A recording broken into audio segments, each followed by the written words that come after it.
This is what's going on in my mind whenever I'm going through shots. In this regard, was a super quick turnaround video. I really wanted to keep on using my big softbox. The problem with this light, it's not battery powered. You have to have some kind of power outlet, which just means I can't take it too far away from my house as I didn't have access to a different power outlet. So I just took it outside. And even though it was a bitch lugging it downstairs, taking it outside, plugging it in via the bathroom window, it was worth it.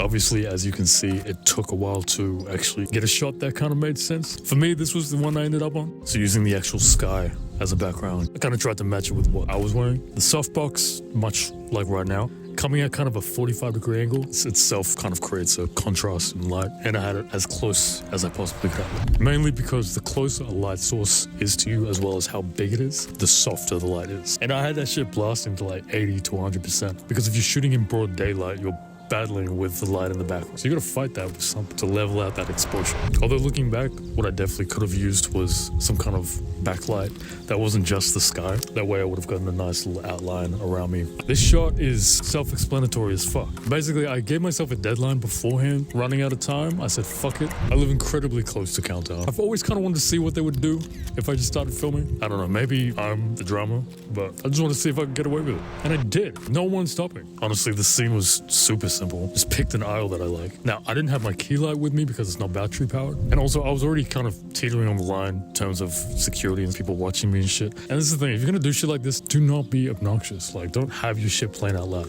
I had the volume to my track playing so low, I couldn't actually even hear it. So if anything, I was just doing a bunch of mannerisms, hoping it was making sense. Like, yeah, it's cringy as fuck, but it's funny. And it was cool. Like, luckily I had plenty of light. Basically, in that situation, you just want to get in and get out. And good way of making sure you do that is I just kept the track on repeat. I just didn't stop. I just did it over and over again. Get the fuck out of there. This scene was shot in the upstairs of my house. We have this big, beautiful window. Definitely been looking to take advantage of at some point. I was like, fuck it, this is a good opportunity. Basically, it's another completely punched in shot at like 80, 85, 2.8. And to achieve that, I've actually got the camera so much further back than it even seems. I've got my key light off to the side, squeezing in between the doorway. And the reason I love to shoot at windows as opposed to having the subject actually facing the window is because if the subject is already properly lit, this background now acts as a super gorgeous backlight for your subject, which kind of gives it that cinematic feel. You know what I'm saying?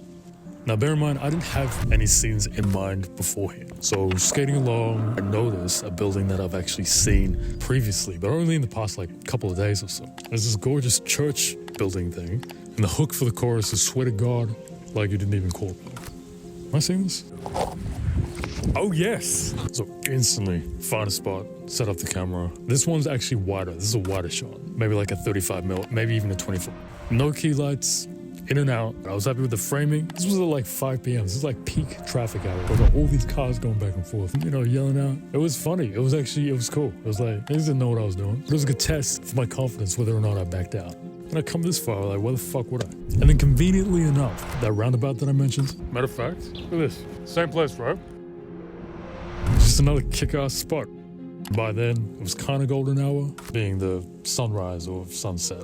Really either one of the two, which made exposing for my background a lot easier. But granted, did make illuminating the subject being me a little trickier. So I actually ended up tracking movements of myself and actually brightening myself up using the magic mask, I think it is, or magic tracker or whatever in DaVinci. It's a bitch to pull off, but if you don't have any other options, then hey, you may as well use it. All these shots were cool because they were completely locked off, meaning they were using a tripod that didn't move, right? Which allowed me to do some cool stuff like duplicating myself on either side. I think I did that like twice throughout the video. But honestly, all that was probably made up in an hour or two. Half the time, I wasn't even using a key light. I wasn't even using a big production light like this one. Point being, you don't really need shit, so we're gonna make something.